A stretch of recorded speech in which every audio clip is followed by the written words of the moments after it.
I'm Shankar Vedantam from Hidden Brain. For 10 years, our show has helped listeners accomplish their goals, improve their relationships, and better understand their emotions. KOSU is bringing me to Oklahoma City to share those key insights on Saturday, September 26th, live from OCCC's Visual and Performing Arts Center. Reserve your tickets now at kosu.org/tickets. That's kosu.org/tickets.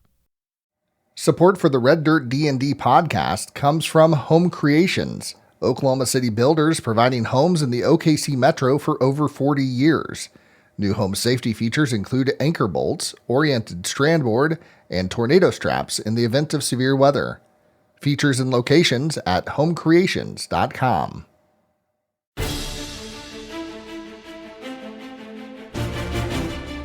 Welcome to Red Dirt D&D. I'm Michael Cross, and I play Elias Stone, a human cleric. I'm Connor Shenold. I play Sable, a half-elf rogue. I'm Johnny Payne, and I play August E. Graymore, a human fighter. I'm Carrie Hester, and I play Moxie, a tiefling bard. And I'm Brook Bullock, your DM. Please join us as we explore the curse of the Clockwork City.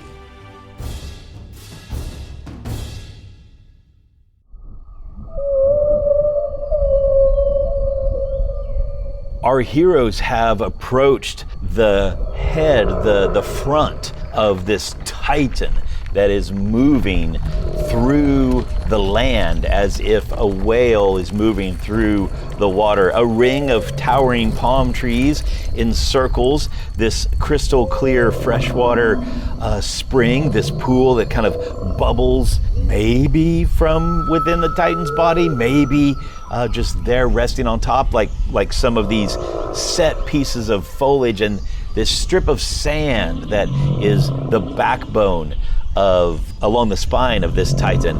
This seems to maybe be the origins of that spine as well, because here it's only about 20 feet across compared to being nearly triple that size whenever you first came onto this titan. The spring itself forms this kind of oblong oval shape, American football-esque. It's about 30 feet across. The water's astonishingly pure appearing as you look at it. There's some sunlight that's dancing across the surface, and the thing that has caught our attention most importantly though is as you step forward, one of the encircling palm trees is not a tree at all, it's some type of guardian, and it has turned, kind of twisted its trunk and turned, and there is a face hidden within the dark bark of this trunk. There's veins of like some jade green sap that are kind of running through it, and it says, "No mortal shall touch of the spring." Huh. Well, we were supposed to come here. That's what they told us to do. Who sent you? Yeah, that's what I was thinking. Send Doctor Who to drink out of that spring. Right. So Corral told us about this, and on the orders of Marisol to come drink from this pool to help protect us as we are going to defend this world. And it just remains staring, unmoving, other than the twist that it did to look behind itself. Excellent. All right, Kobe. No! Yeah. Hey, Dr. Stone, you know how when Doctor Who, quote unquote, dies, he then comes right back because he's not really here, because he's technically like a Fae type creature? Right. Could Doctor Who drink out of the spring? Sure. Hey, Doctor Who. Let's see what happens, I'm just saying, before we sacrifice Kobe. I don't think we're going to, yes. But Doctor Who. Let's just see what happens. Why don't you go drink this for me real quick and just go see what happens if you go drink it. Not thirsty. Or what if he takes like a little cup? By the way, Would that work? Are you getting literal? Like, don't drink from the spring? Okay, I'll put a cup in it and then drink from the cup. He says that no mortal can touch the spring, but if he brings it back in a cup, it's not in the spring anymore. So you send Doctor Who in? Sure. Okay. Doctor Who's armor class is? AC is 11. AC is 11. Very nice. Doctor Who takes off from your shoulder, or wherever he might have been perched, and flies into the grove. The tree that had twisted to look at you guys, as it passes, as Doctor Who passes this tree, the tree kind of like unwinds and bends down like a palm tree in the wind. Or if you've ever seen giraffes do that fight thing with their neck, where they just like swing their neck and go kablam, this palm tree swings its trunk and body like that and just shatters Doctor Who into 1,000 feathers. Okay. Because he has 1 hit point. Or it swung around like some kind of a weeping willow at a magical school. There we go. Don't you have like a glaive that's got an axe on the end of it? I don't think It's chopping like an the axe tree. with a I don't stick. think chopping the tree down is the answer. It seems Okay. like there's some kind of gimmick here. Yeah, you guys do your thing. I'm going to sit back here, and I got to now do a ritual spell to bring back Dr. Yeah, Who. you take 10 minutes. Think about your boy. What is August's wisdom? 1. If that, -1. I don't think it's negative, but it's not high. No, sorry, my intelligence is -1. My wisdom is 0. Okay, very good. Very good. Wisdom bonus is 0 there. And Sable's wisdom or intelligence? +1 for a 12. Okay, very nice. I Very have a nice. +3 in wisdom. You have a +3 in wisdom. That's very nice. And a passive of 14. So just for giggles, Sable and Moxie, Dr. Stone's busy. He's recalling his spirit animal. Roll me a d20 and then add your wisdom or intelligence bonus, either one. A 9. I got a 19. A 19. Very good. Moxie, you're like, well, that didn't work. And as you kind of glance around, you notice that there's a lot of fallen coconuts kind of just scattered. Some of them have cracked open. I go and I get a coconut. Okay. I pick up the coconut. Yeah. I take the coconut over to August. And I say, hey, August, I need you to hold your glaive out real firm for me. And I'm going to crack this coconut. Because I need a blade. Yeah. Crack the coconut. It's partially cracked anyway, so Oh, it great. splits pretty well. It Okay, splits pretty great. evenly as you slide it. And then I put a little umbrella in. I'm going to drink out of this coconut. It's pretty empty and dried inside. It's been open for a while. Oh, that's not what I wanted. Plus, But, you don't get diarrhea. I mean, pure There you go. coconut. okay, I thought that was the answer, okay? Okay, so coconut is here. Look, you have a bowl from nature now. You don't have mage hand, do you? No. Yeah, me neither. What are you thinking, Moxie? I need one of those invisible servants. What are you attempting? Listen, I got a cup here. I got a spring over there that I can't touch. How about we take one of the partially cracked ones, tie something around it, throw it in the spring. We'll fill up the water, tug it back. I guess we find a different cracked coconut that's not cracked in half. It just has a crack. Yeah. Sable, you kind of see what she's doing here. She put the cracked one down. She's looking for something else. Sable and August, if you guys will, go ahead and roll a d20. Add any Yeah, help me wisdom. figure out what the heck I'm Add any supposed to do with this wisdom or coconut. intelligence bonus that you have to it, whichever one is higher. Well, I'm gonna take that even though it rolled out of the thing. It's a natural Hey. 20 for a 21. Okay, great, that'll work too. I was gonna say, if they both rolled bad, I was gonna make Kobe roll. There we go. All right. 12. As Moxie was kind of rambling to herself there, Sable, you're like, why is she looking for another coconut? This is exactly what we need right here. You just have to figure out a way to get it to the water, which is about 10 feet away. So I'll look for one that's already cracked open but not fully cracked. Yeah. Tie a rope around it, I guess, and lasso it into the. Yeah, so go ahead, roll me some type of, dex or to hit or something like that. So, I'll do a to hit. all right. 22. Oh, yeah. So you tie a rope on there. We're going to assume your thievery is enough to make sure it's Sleight of hand. Their sleight of hand, sorry, It's a to make +12. sure that it's, plenty good. Throw it in there. It kind of floats on the surface for a second. You give it a couple of tugs until it hits a curve, it hits an angle, and then it kind of fills with water and it's floating just under the surface, full of spring water. Okay, I'll tug it back. There you go. And you start to pull it back, and it comes back across onto kind of like the shell kind of area there of that. And then you're pulling it, and you feel like this, everybody kind of feels this vibration, this almost like this hum underneath your foot. And then, without warning, the bottom of the pool splits open, and you barely register that the water's dropping away when there's this geyser of mist, and white water just explodes skyward with an astonishing amount of force, and a wall of hot, humid air slams in to each of you. And so, if you all will, go ahead and make a dexterity save. Everybody hold your mouth open. Yeah.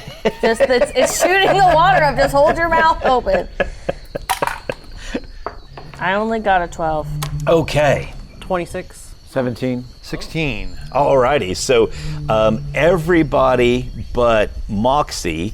What did Kobe get? Oh, Kobe, hold on. We Mintra's just- there too. Kobe's close. Mintra's actually hanging about 25 feet back, so she's just watching kind of from a distance. So Also, in case it matters, you'll remember the last time we did tie a rope to each other. you did indeed tie a rope to each other. one of the spines. And so, Kobe, love the SDOA dice. Kobe, natural 18 on the dice. Moxie takes 22 points of damage as this scalding mist. Maybe she's like leaning really close. I held my mouth open, if you'll remember. Oh yeah, this scalding mist just pops her right in the face for 22 points of damage, and everyone who made their dex save takes 11 unless... Oh, I'm gonna use my evasion. There we go. You have a special ability for that. So as the mist kind of fades and settles back down, the air around you smells like salt and eucalyptus and fruit and kind of rich earth, and after the rain, it's invigorating and comforting kind of at the same time.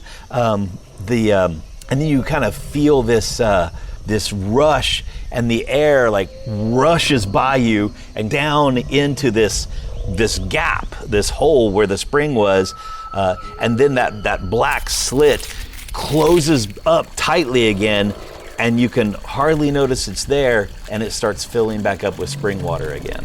What happened to the coconut? The coconut went flying crazy, but tied to the rope. That's that. Tied to the rope, so it didn't go far. You were able to hang on to it. You feel like that's the right answer, though, even though this thing happened. Okay. So it's still, I reel it in, it's still pretty full with water. When it went flying back, you lost it, but you could throw it in again. Okay.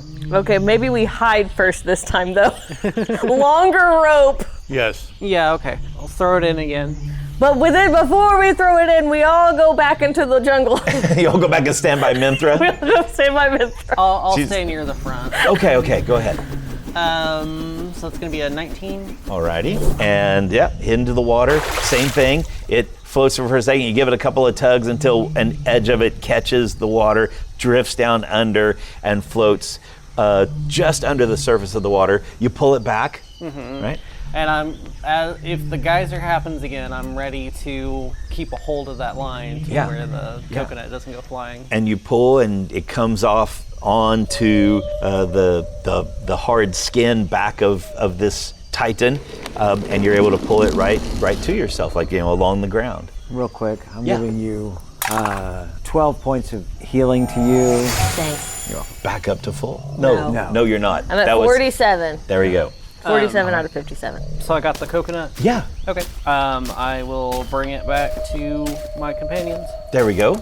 No explosion this time? No explosion that time. Random dice. What a deal.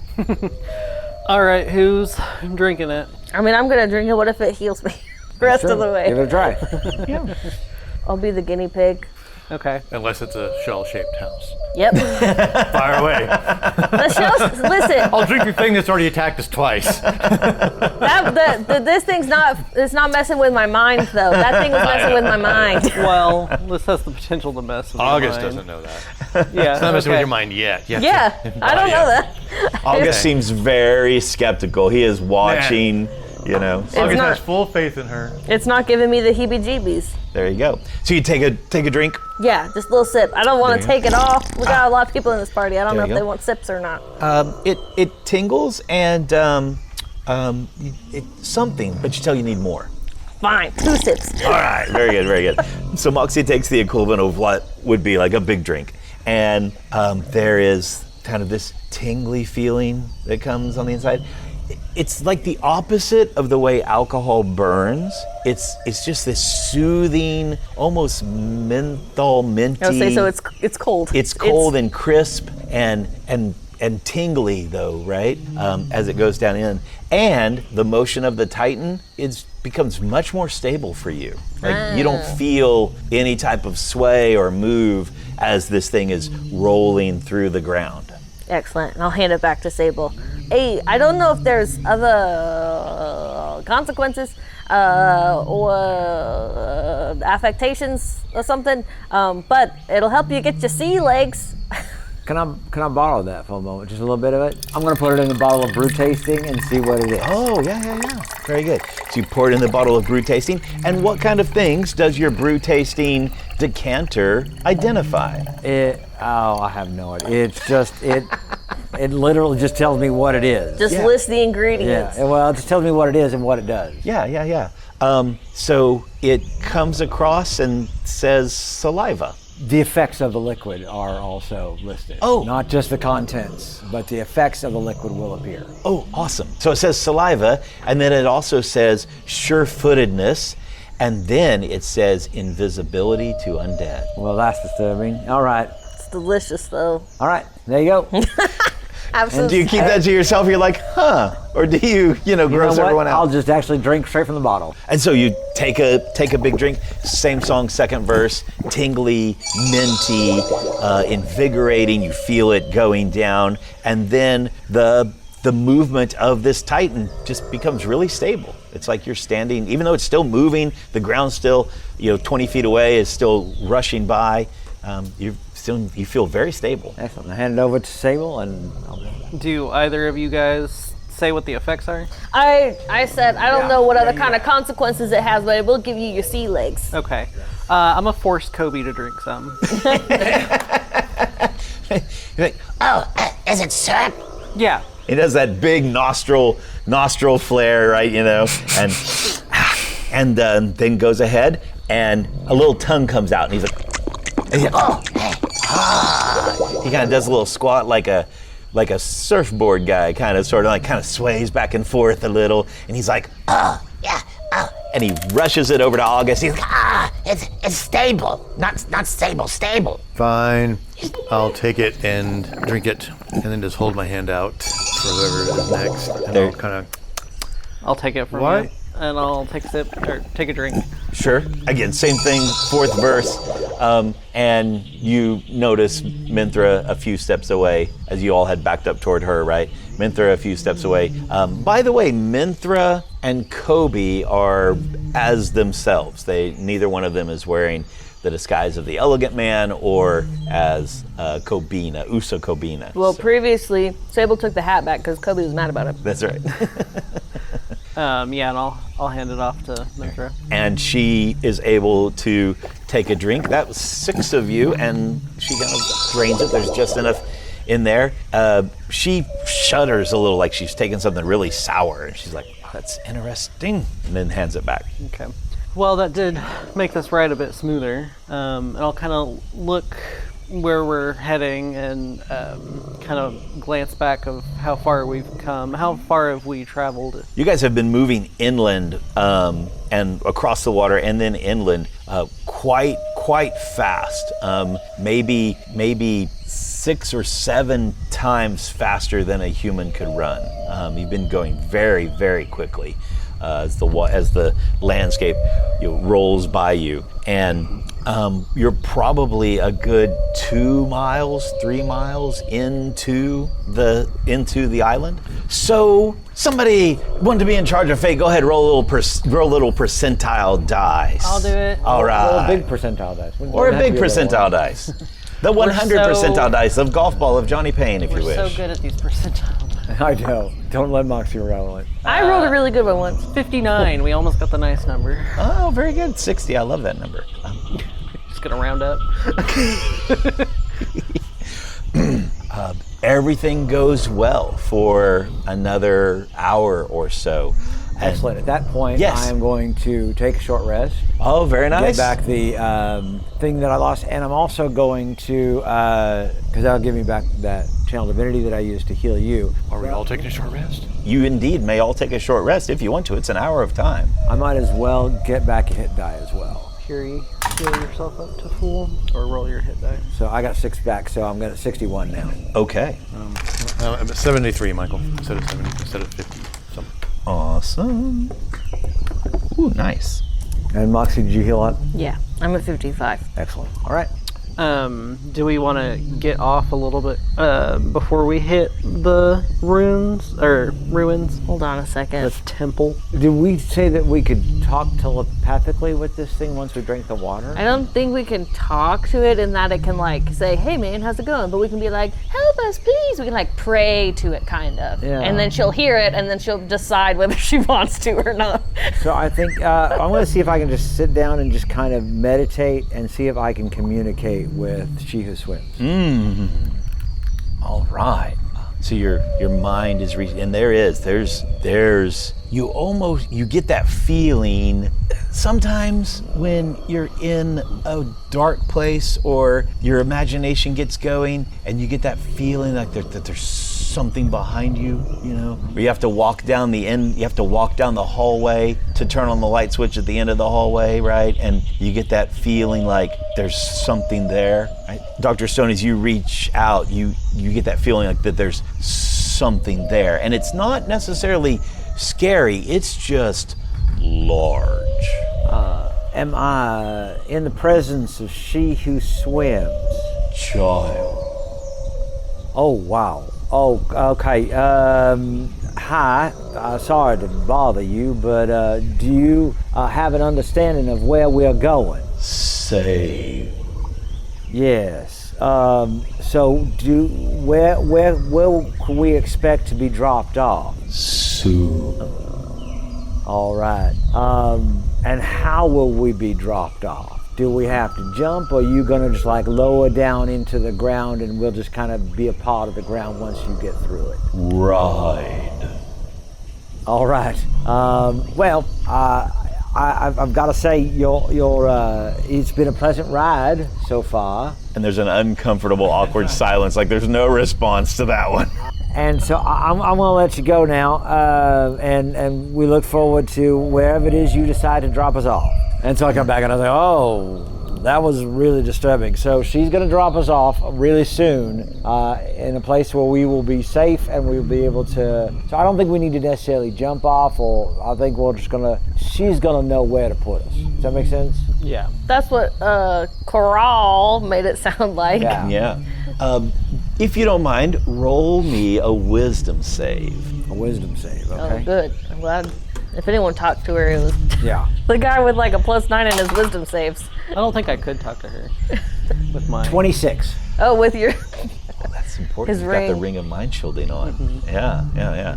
Very nice. You feel tired. You know, like your brain feels tired. Like you were working on a really hard problem, and that lingers for a few moments, and then that refreshing feeling comes back. And by this time, obviously, we've also brought back Doctor.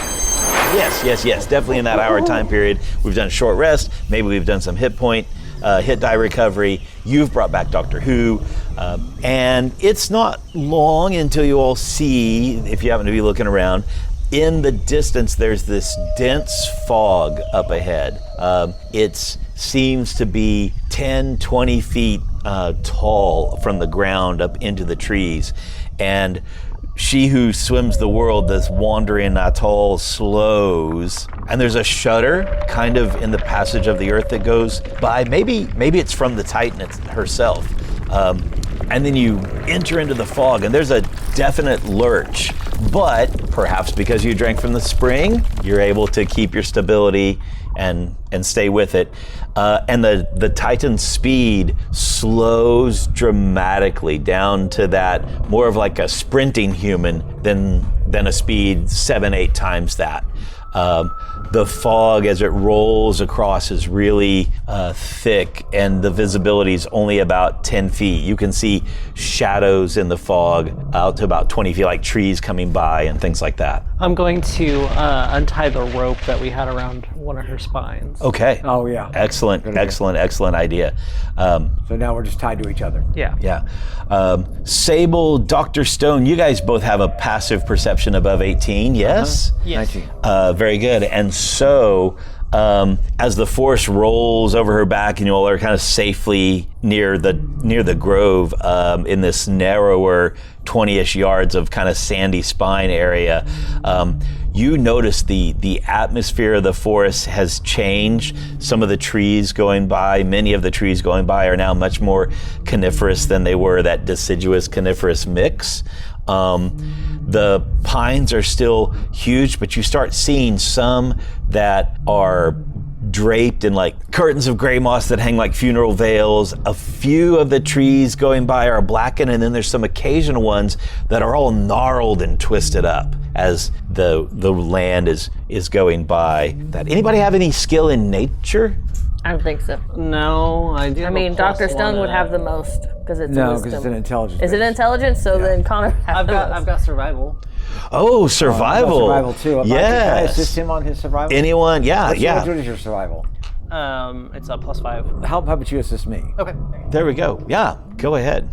A nat 20 for a 29. Oh, that's fantastic. It makes sense that Sable and Dr. Stone, who are kind of noticing this in the trees or whatever, Dr. Stone, it takes you a moment and you realize that not only are there not the occasional like birds or group of deer going by, but there also, there are no animals that there were before, and even some of the creatures who have been riding on She Who Swims, they've also gotten really quiet. Like the insects have stopped humming, and the birds that were hanging out near some of the ferns and bushes on the edges are huddled down, like as if a storm is coming. Ed, does it seem awfully quiet to you? Like too quiet? Yes. I think this fog might have had something to do with it. We are also heading to a supremely evil location. I'm thinking the creatures know that something bad is happening. Mm-hmm. Somebody roll a D4 for me. That'd be great. 4. A 4. Excellent. Sable, you happen to be looking out and you see like this ghostly face come out of one of the boulders as it comes by. Again, it's about the speed that you guys are of a running person now, much slower than what it was before. There's like this ghostly face that kind of comes out of one of the boulders. And Dr. Stone, you notice that a translucent hand reaches out from one of the trees that rolls by. And August, there is this shape that comes up out of the ground right near the edge, maybe where you're standing, and it clearly makes a grab for you as the rolling ground swings it on down off the backside. I thought we were invisible. Yeah, are we not invisible? I know. Okay, interesting. All right. But it misses. Yeah, but it misses, right? It can see us. Maybe it's like a lizard, and it can like sense that there's something alive there. They can taste us on the air. But it can't like see exactly where we are, so they're going with disadvantage or something. Maybe.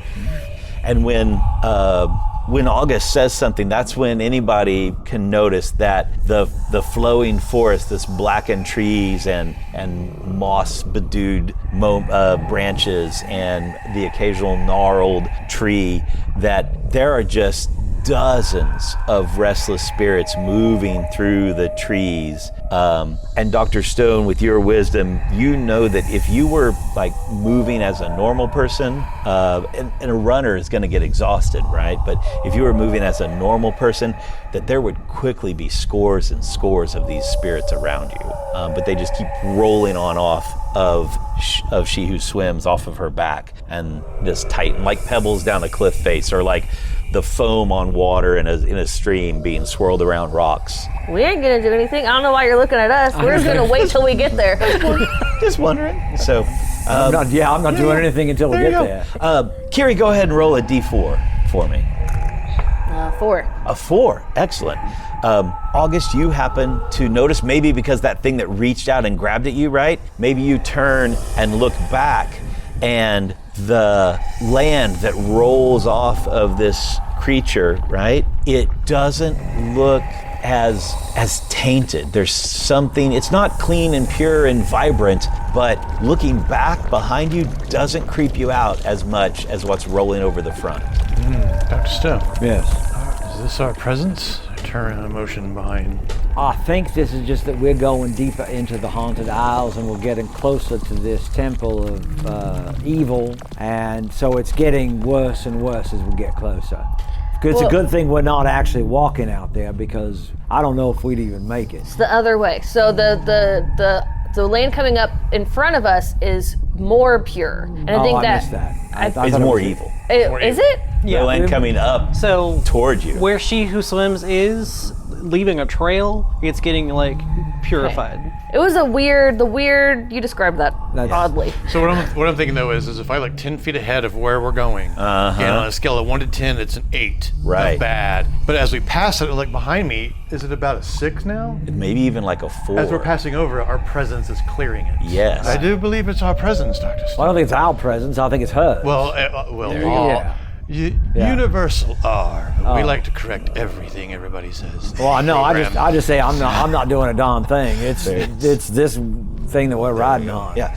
And your wisdom is it now a 20? Yeah. Yeah. So the light bulbs come on. You're like, oh my gosh, yes. Like this very much is some type of cleansing thing that she is doing as you're moving And through. With August's whole magic thing, he's just in awe. Yeah. Yeah. Yeah. Because he's been around corruption and now he's seen just bygones. Right? So these spirits before you, but like not behind you, this creepiness when you look forward, but a more peaceful feeling when you look behind. That goes on for about another hour or so of moving. And then you feel another lurch. Again, undoubtedly, because you drank from the spring, you have a stability that you wouldn't have normally had. But you feel this lurch, and then there's a vibration in your feet, and there's another lurch. And then there's a presence, and then it becomes almost like a tone that's in everybody's head except for Sable's. And you can feel it kind of building, and it's this crescendo that's coming. For no other example, it's like the THX tone in the theaters, right? That starts off really low and then just builds You hear it all around you. all around you to the moat that it's almost uncomfortable, but you know it's just in your head. It's not coming through your ears. And then each of you, except for Sable, you hear like there's something. It's almost like somebody muffled in another room, maybe, you know. There's like something was there, but you can't quite tell what it was. But Dr. Stone and August and Moxie, you all hear as it reaches that almost uncomfortable moment, you hear, "Go north, step now." So, I jumped. Yes. And so, Kobe, Minthra, Moxie, August, Dr. Stone, you all take a step toward the moving part of the land, right? That's swishing by on either side of these spines. And Sable, you feel just like a little bit like, what? Because everybody moves all of a sudden. Sable is tied to us. He untied himself a moment ago. No, I untied our rope. You untied the rope. That's exactly from right. The We are- spine of her. We are still tied together. Thank you Yeah. very much. So they all step and then start moving as if, you know, as you leave that sandy walkway or that sandy area, you're whisked downward, right? You're whisked away along her back. Very much like a moving walkway, maybe one that is moving a little faster than you expected it to move, right? And so what's our tie-off order here? I was up front. You were at the front of the rope, and So then technically now you're kind of at the back. right, yep. And then who's right next to Sable? Oh, that would be Moxie. wouldn't it? Probably Moxie, I Probably. think. And next to Moxie Me. is Dr. Stone. And then Well, then August. probably, I mean, technically, because we got 2 other people here. So Kobe is Kobe tied was in. at the end. Kobe was at the end for not sure. the very end. We know August is at the very end. Anchor. August Okay. is our anchor. Very so good. maybe the actual order would be you and Moxie, and then Sable Minthra, and Moxie. and then Sable. Although Moxie. Minthra's not going to be Min- next to Moxie. Right. Well, and I don't think we offered Minthra a deal in on our rope. She probably wouldn't have taken it if we offered it Yeah. to her. Okay, well then she's dead on her own then. There you go. And technically, I think Kobe would have been like in front, or either like in front of Sable or like between Sable and Moxie. I like that. Yeah. Because So, we were the ones that went to go get him. There we go. So the order might be Sable, Kobe, Moxie, Dr. Stone, and then August, right? And Minthra didn't want to be tied to you all, right? She's standing there, although she did move at the same time as you. Connor, make me a dex save with advantage, right? And then Moxie, make me a strength save with advantage. How strong's Kobe? Does he have a negative? Because I have a gonna, 0. He's gonna aid. Okay. A 24. A 24, Okay, excellent. So good. We don't even... Freaking Kobe, natural 20. Yeah, Kobe's strong boy. Yeah. He's low to the ground, he's hunched down. He's got I those got, nasty way dice. you said it's a strength save. Yeah, I got yeah. a 16. Okay, very nice, very nice, very nice. And you got a 24. So, yeah, even though they all step in unison and you're kind of like, what? You're fast enough that you follow along with them onto this area, and you guys just smoothly flow like you're on a moving walkway down over the arc of the peak of her back, down the backside, on to the ground, right? And this, you just barely can see this bulge of land moving, and it's titanic, like it's half mile wide or a quarter mile. It's a quarter mile wide, right? But you can just see this titanic hump of land moving away. But the haunted forest that you're standing around, this area that you're standing around, looks just like it did before. No trees fallen, no stones have shifted, right? And you guys just realize how epic it was to be riding a Titan through sea and land. And now you're here deeper than you probably ever could have made it by yourself through the Haunted Isles. Right. Whoever wants to can roll a survival check, figure out what's going on. Can I help Dr. Stone? Of course, if you wish. 28. Yeah. North is clearly off to the left. Excellent. Can we see the temple at all from here? No, it's still forest and Doctor such. Who, head on up and just straight up and see what you can see. Yeah. Take some drone footage. Yeah. He does kind of that circle spiral staircase ascension, right? Flapping up past the trees, goes out of view for a second, and then comes back down to you. Well, if he's in 100 feet, I can see through his eyes. Excellent, you're going to see through his eyes. Yeah, not far, maybe quarter of a mile or so, not far ahead of you is this clearing, and there's a old dilapidated structure. It's a huge clearing, like 200 yards wide or so, and there's a structure there. It's got like some towers or something around it, like a dome in the center. All right. You and I both, I think, have locate object. I do not have locate object. What do you have? You said you had something that you could locate. No, I was saying that I could have done that. Okay, I have locate object. Oh. So I would like to, because I can get it within 1,000 feet. Do I Okay. feel like this thing is within 1,000 feet of us? It is about 800 yards. So yeah, just inside. 800 of yards? Yeah, 800 feet, just inside of that. Thank you very much. Big difference. Yes, there is. Big difference. Huge difference. Yeah. Huge 3 difference. times difference. Yeah. There we go. 3 times Yeah. difference, right? All right. So So let's start heading in that direction. I'm going to keep, Doctor Who's going to go as far as he can. I want to stay within being able to see through him. Okay, question. Yeah. For the group, not for you. I did pick up a 5th level spell that I thought would be helpful. We did pick one out. But it is a ritual spell, or I guess I could cast it as an action, but it'd be better for my spell slots if I cast it as a ritual. But we are sitting in the middle of a haunted forest, so I don't know if we have 10 minutes to just sit here. But I can cast Rary's telepathic bond, and then we can all have message. That's 1 hour, right? Yes. All right, so maybe we get a little bit closer. Yeah, I didn't know when we wanted to do that. I just wanted to know that that was a thing that I could do. Do I feel like when I'm looking through Doctor Who that there's it's a clearing, there's a place where the tree lines stop? 100%. Okay.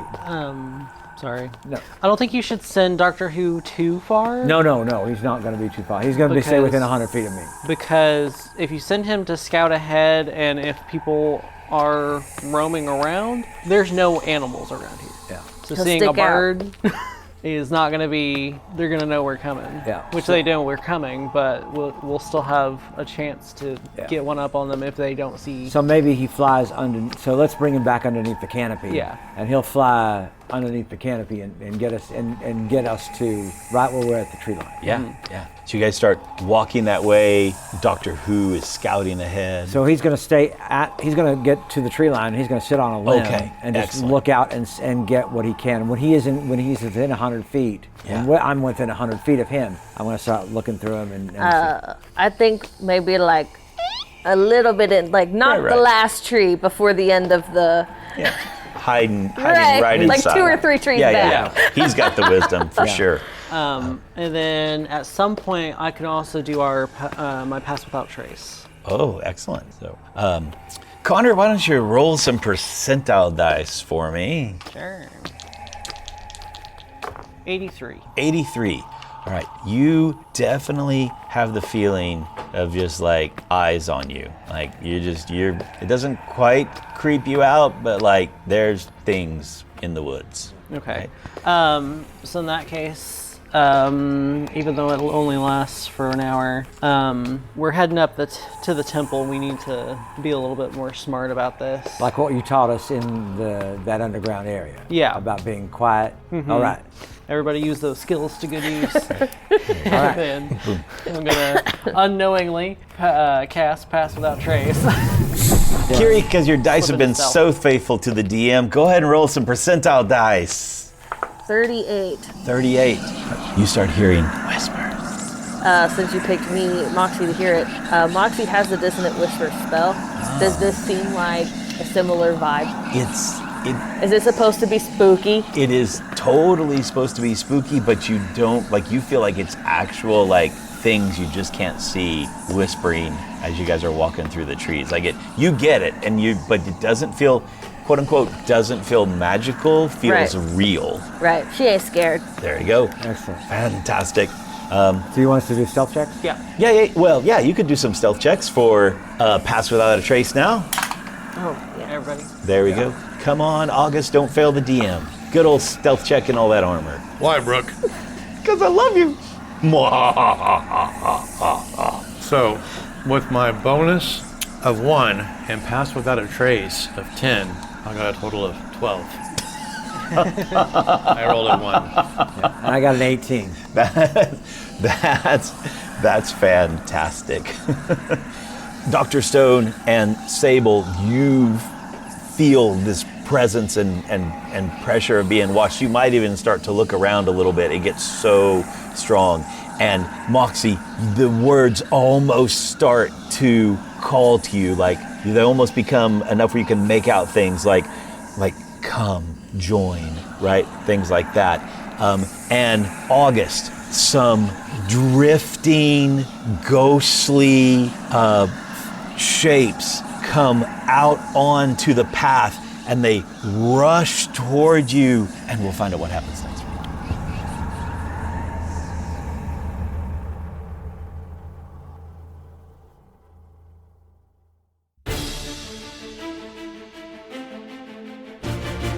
Red Dirt D&D, Curse of the Clockwork City is Brook Bullock as our Dungeon Master, Kiri Hester as Moxie, Connor Shenold as Sable, Johnny Payne as August E. Graymore, and I'm Michael Cross as Dr. Elias Stone.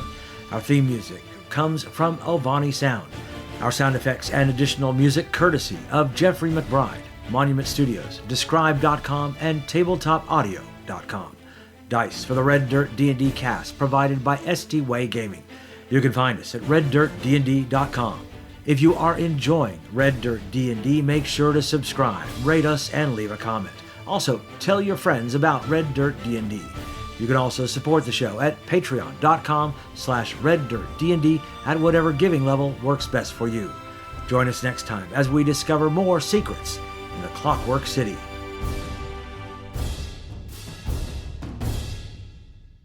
This episode is over, but the laughs don't have to be. Join the Red Dirt RPG Patreon at the $5 tier or up to unlock outtakes featuring raw studio hilarity, weird, wild, wonderful off-script chaos, and the weekly nonsense that just didn't make the final episode. Keep up to date with the coolest geek shenanigans in Oklahoma when you listen to the Okie Geek podcast.